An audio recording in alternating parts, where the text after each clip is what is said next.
Denise Harper was 39 years old and standing alone in her kitchen on a quiet Savannah morning when her life quietly began to fall apart. The house smelled of white lilies and strong coffee, neither of which she planned to touch. Everything had been prepared for the day she had been dreading since the hospital called. The black dress was folded neatly on the chair. The low-heeled shoes were placed by the door. The soft gray shawl Malcolm had given her on their last anniversary hung over the railing like a ghost of something that no longer existed. Malcolm Harper was supposed to be dead. In less than 2 hours, Denise was supposed to stand beside his coffin and accept the sympathy of friends, family, and strangers who would tell her how sorry they were. She was supposed to nod politely and say thank you while trying not to fall apart in front of everyone.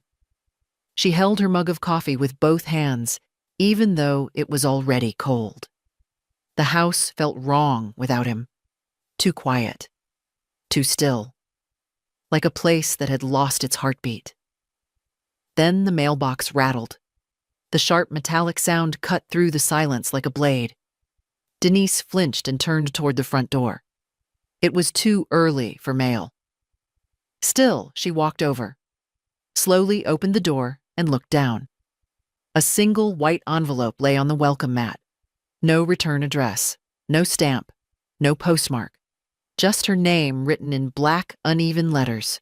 Denise Harper. Her fingers trembled as she picked it up.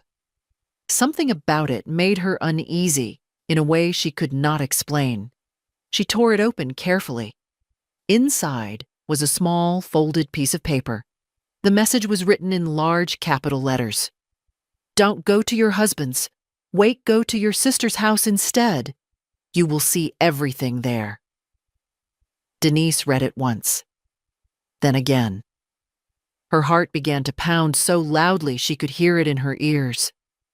At first, she thought it had to be a cruel joke.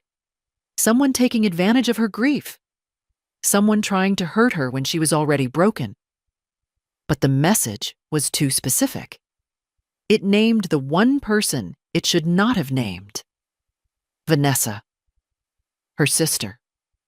Denise stood in the entryway holding the note as if it were burning her skin. 2 hours until the wake. 2 hours until she was supposed to say goodbye to Malcolm forever. A quiet voice inside her whispered something she had not heard in years. Do not ignore this. And without fully understanding why, Denise reached for her coat instead of her black dress. Before that morning, Denise Harper had believed her life was ordinary in the best possible way. She had been married to Malcolm for 12 years. They had built a calm, steady existence in their Savannah home. No screaming, no drama, no broken doors or wild accusations. Just two people moving through life together, or so she thought. Malcolm was charming in a quiet, confident way. He worked in property consulting, which meant frequent meetings and business trips. Denise had always been proud of how driven he was. He provided. He planned. He promised that one day they would travel more slow down and enjoy the life they had built. Vanessa, her younger sister, had always lived on the edge of stability. She had married young, divorced quickly, and bounced from one short-term rental to another. Denise helped when she could, paid a bill here, sent money there. That was what older sisters did. They protected. They supported. They never imagined being betrayed. Looking back, Denise could now see the signs she had brushed aside. Malcolm started locking his phone. Vanessa began asking for money more often. Family dinners became shorter, quieter, and strangely tense. Malcolm would sometimes step outside to take calls and come back with that polite, distant smile he used when he did not want to talk. Vanessa would avoid Denise's eyes whenever Malcolm was in the room. None of it had felt big enough to accuse anyone. Not then. Denise believed in giving people the benefit of the doubt. She believed in loyalty, in blood, in marriage. She had trusted both of them with her whole heart. Now, standing alone in her kitchen, holding a mysterious note, Denise felt a deep, cold truth begin to rise in her chest. Trust does not protect you from betrayal. It only makes the fall hurt more. She folded the note and slipped it into her coat pocket. The black dress waited behind her untouched. Instead of walking toward a goodbye, Denise was about to walk toward a truth that would change everything. Denise stood in the center of her living room, staring at the clock on the wall. Each second felt louder than the last. 2 hours until Malcolm wake. 2 hours until the world expected her to become a widow in front of everyone she knew. Her phone was already filled with messages. "Are you okay? We are on our way. Let us know if you need anything." Denise did not reply. She pulled the note back out of her pocket and read it again. "Don't go to your husband's wake. Go to your sister's house instead. If it was a joke, it was cruel. If it was a lie, it was dangerous. But if it was true, then walking into that funeral would mean walking into the greatest deception of her life." Vanessa lived only a few streets away in a small rental house near the river. Denise had given her a spare key when she moved in, just in case. Vanessa had done the same. Denise had never once used that key. Now it felt heavy in her purse, as if it had been waiting for this moment. Her mind told her to do what was expected, to go to the funeral, to mourn, to be strong, to follow the rules of grief. But something deeper, quieter, and far more powerful told her to turn away from the coffin and walk toward the unknown. Denise took a slow breath. She picked up her purse. She left the black dress on the chair, and she walked out the front door, not toward the cemetery, but toward her sister's house. Denise walked through the damp Savannah streets with a strange sense of calm wrapped around her fear. The sky was pale and low. The air smelled like rain and fallen leaves. Every step carried her farther from the funeral and closer to something she was not ready to face. Vanessa House looked normal from the outside, curtains half drawn, a small porch light still glowing. Nothing about it suggested that anything inside was wrong. Then Denise reached the front door. The scent of fresh coffee drifted through the thin wood, and beneath it something else, a familiar cologne. Her stomach tightened. She knew that smell. It belonged to Malcolm. It clung to his jackets and the pillows on their bed. It did not belong here. Her hand shook as she reached into her purse and pulled out the spare key. She slid it into the lock. The door opened without resistance. Inside, there was no mourning silence. There was movement, soft voices, the hum of a radio, the clink of a spoon against a mug. A normal morning. Denise stepped inside quietly and closed the door behind her. Shoes were lined neatly by the wall. One pair was not Vanessa. They were Malcolm. She followed the sound of voices down the hallway. Each step felt unreal, as if she were moving through a dream that refused to end. Then she heard him speak. "Did you put sugar in it? You know, I like it sweet." Her breath caught. There was no doubt. That was Malcolm's voice. Warm, relaxed, alive. Vanessa laughed softly. "Of course I did." "Sit still for a second." Denise stopped just short of the kitchen doorway. Her heart pounded against her ribs. The world felt unsteady. She took one more step, and there they were. Vanessa stood by the counter wearing a loose robe, her hair still damp from a shower.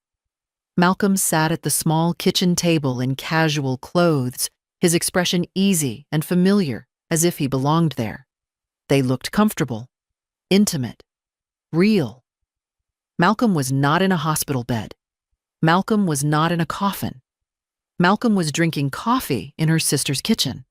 Denise did not cry. She did not shout. Her body simply went still. Vanessa reached out and brushed a hand across Malcolm's shoulder. He turned and kissed her fingers. It was not rushed. It was not secret. It was the kind of gesture shared by people who no longer had anything to hide. The truth settled into Denise's bones. This was not a mistake. This was a life they had built without her. Denise took a slow step back. Her foot bumped lightly against the doorframe. Vanessa turned. Her eyes met Denise. For a moment, no one moved.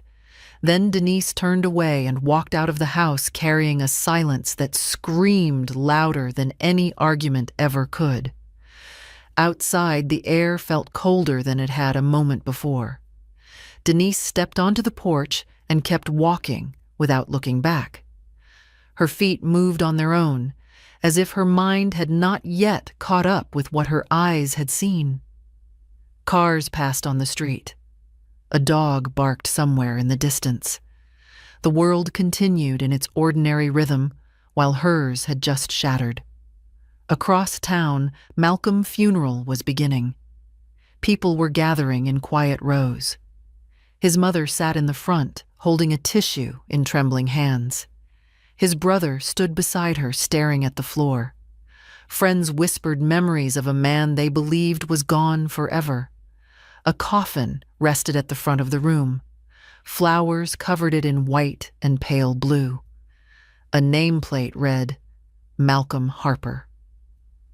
A man stepped forward to speak about Malcolm's kindness, his work, his life. He spoke about loss and how death arrives without warning. Every word was a lie. Denise leaned against a tree several streets away from her sister's house and closed her eyes. The image of Malcolm sitting in Vanessa's kitchen burned behind her eyelids. Alive. Smiling. Sharing a morning that should have belonged to Denise. The sound of a church bell rang out faintly in the distance, marking the start of the service. At that exact moment, a coffin was being lowered into the ground, and Malcolm Harper was not inside it. Denise did not weep.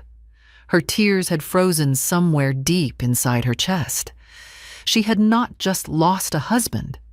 She had lost the story she thought was her life. Denise did not go home after leaving Vanessa's house. Her hands were still shaking too badly for her to trust herself behind the wheel. Instead, she drove straight to St. Jude Funeral Home, the same place that had arranged Malcolm's service. The building looked calm and respectful from the outside. Soft music played in the lobby.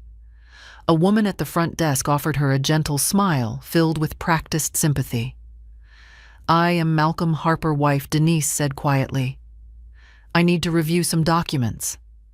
I am handling legal matters." The woman hesitated for only a second before pulling out a folder and placing it on the counter. Denise flipped through the papers slowly. Death certificate, transfer forms, service details. Then she saw it. Authorization for cremation. Her name was printed beneath it. Denise Harper. Below it was a signature that looked almost like hers but was not. The curve of the letters was wrong. The pressure was different. Someone had tried to copy her hand. "My husband was cremated," Denise asked.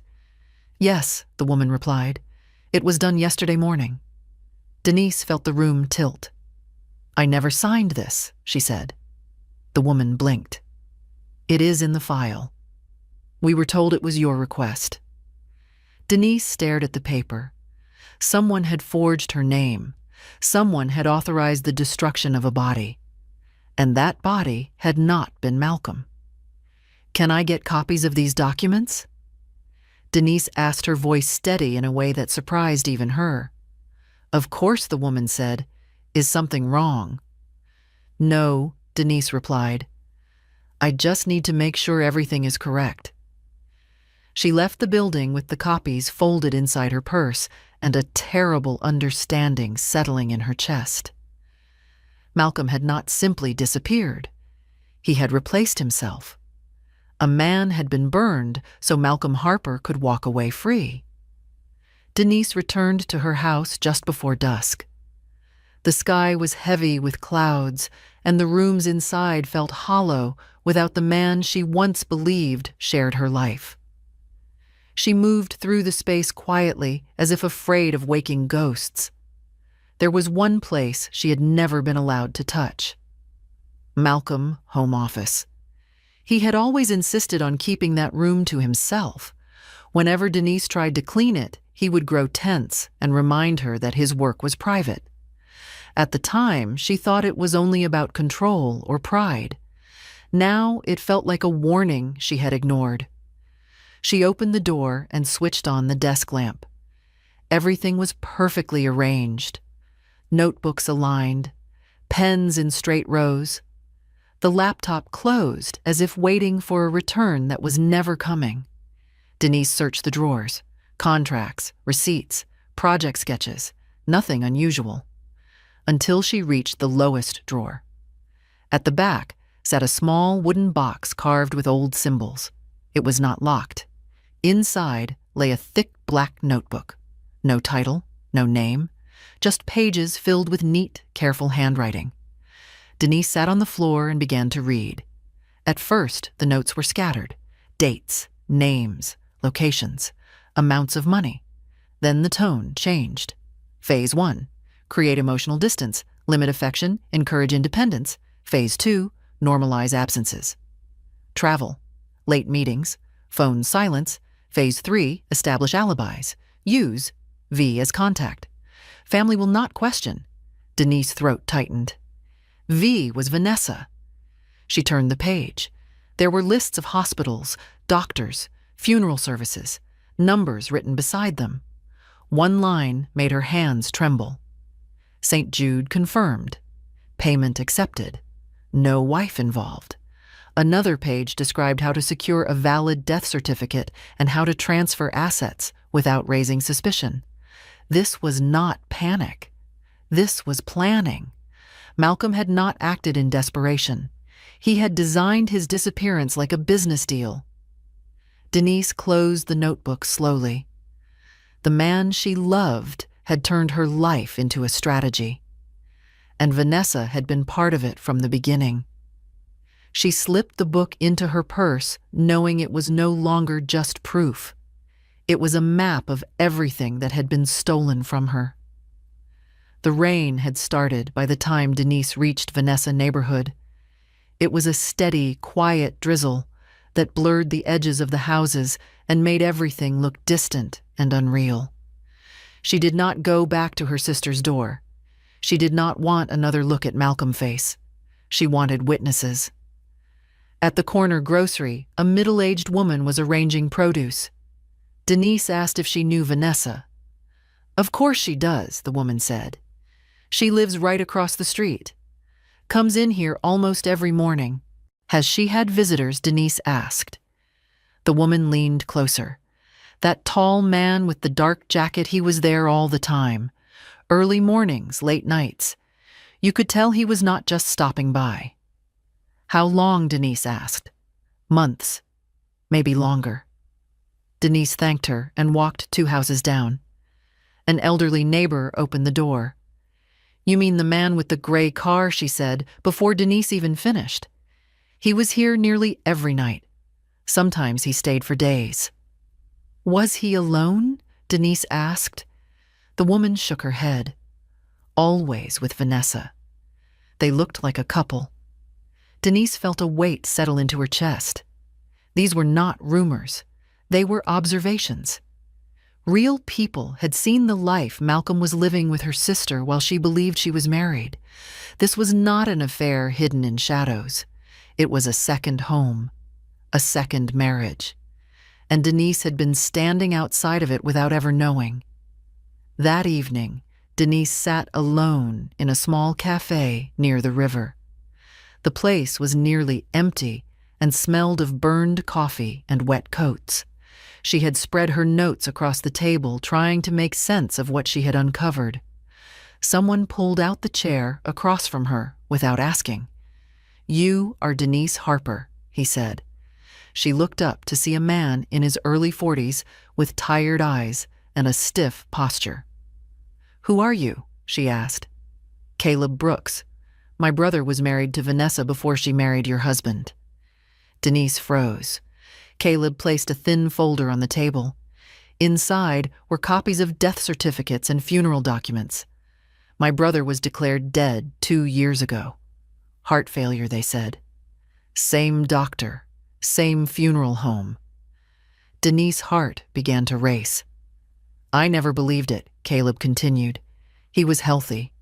No history of heart problems. Then he disappears and a body is burned before anyone in our family can even see it." Caleb leaned forward. "When I saw your husband face on the news, I recognized him. He was the man who handled my brother paperwork. He called himself a financial consultant." "Then your husband died," Denise whispered. "Yes," Caleb said, "and now I know he did not. 2 families, 2 deaths, same pattern. This was not coincidence. This was a system, and Malcolm Harper was in the center of it." Caleb did not leave Denise with only suspicion. He gave her a name, Rachel Hayes, a private investigator who had been looking into his brother's death for nearly a year. They met in a quiet office above a closed bookstore. The windows were covered, and the room smelled faintly of old paper and dust. Rachel was calm in a way that came from long exposure to lies. "Your husband is not unique," she said as she laid photographs and bank records across the desk. "He has used multiple identities, different names, different backstories, each one designed to attract a woman who trusts easily." Denise studied the papers. In one photo, Malcolm had a different haircut and a different name printed on a badge. "He fakes relationships." Rachel continued. "He creates emotional bonds. Then he disappears. But before he does, he moves money through accounts that cannot be traced. He never runs empty-handed." "And the deaths?" Denise asked. Rachel nodded. "Faked. Every time. He uses corrupt professionals to produce certificates and remove bodies." Denise felt sick. "My sister helped him," she said. "Yes," Rachel replied. "She was paid for it." In that moment, Denise understood something with painful clarity. Malcolm had not abandoned her for love. He had replaced her for profit. Rachel and Caleb moved quickly. With the documents Denise had taken from the funeral home and the records from Caleb Brothers' case, they filed a request with the court. They did not accuse anyone. They simply asked one question that could not be ignored. Who was really in the grave? A judge approved the order within days. The cemetery was silent when they arrived. The ground was still dark from recent rain. Denise stood beside Caleb and Rachel as workers lowered their shovels into the soil. The coffin came up slowly, covered in mud and wet leaves. The judge gave a short nod, and it was opened. Inside was a body, but it was not Caleb's brother. The forensic examiner barely needed a few minutes. "Dental records do not match," he said. "This person is not the man listed on the marker." Caleb closed his eyes. Denise felt the truth settle like a weight on her lungs. Someone had been buried under a stolen name. A stranger had been erased so Malcolm Harper could escape his life. The judge ordered an immediate investigation. Law enforcement began sealing files and questioning staff from the funeral home. Within hours, the story was already spreading. A wrong body. A fake death. A criminal operation hiding behind grief. Malcolm Harper was no longer just a cheating husband. He was a man who had stolen a life. The news moved faster than Malcolm ever expected. By the next morning, the story was everywhere. Reporters gathered outside the funeral home. Social media filled with questions and anger. A man had been buried under the wrong name, and no one could explain how it happened. Malcolm and Vanessa disappeared that same day. Their bank accounts were emptied in small, careful withdrawals. A car registered in Vanessa's name was sold for cash. Their phones went dark. Rachel tracked their movements through security cameras and transit records. They were not panicking. They were following a plan. Bus tickets purchased under false names. A route heading north. They thought they could vanish again, but this time, too many people were watching. 3 days later, a clerk at a station recognized Malcolm's face from the news. He tried to leave when police approached. He did not get far. Vanessa was arrested hours later in a roadside motel.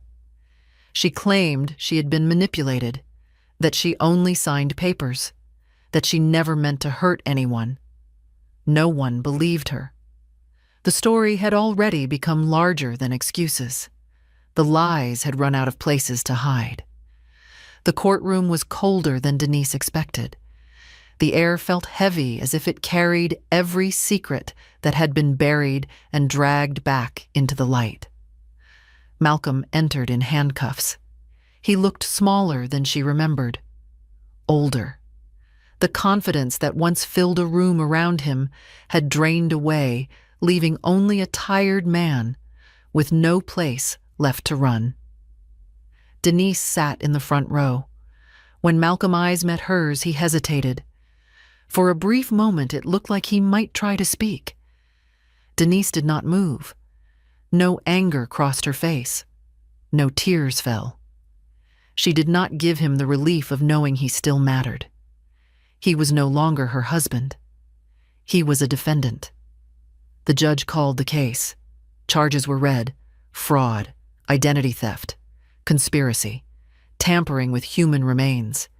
Each word stripped away another layer of the man she thought she had loved. Denise listened quietly. The truth did not need her voice. It stood on its own. The days that followed were strange and quiet. Without Malcolm's lies filling the space, Denise began to hear her own thoughts again. They were not gentle, but they were honest. She moved out of the house they had shared. Too many memories lived in those walls.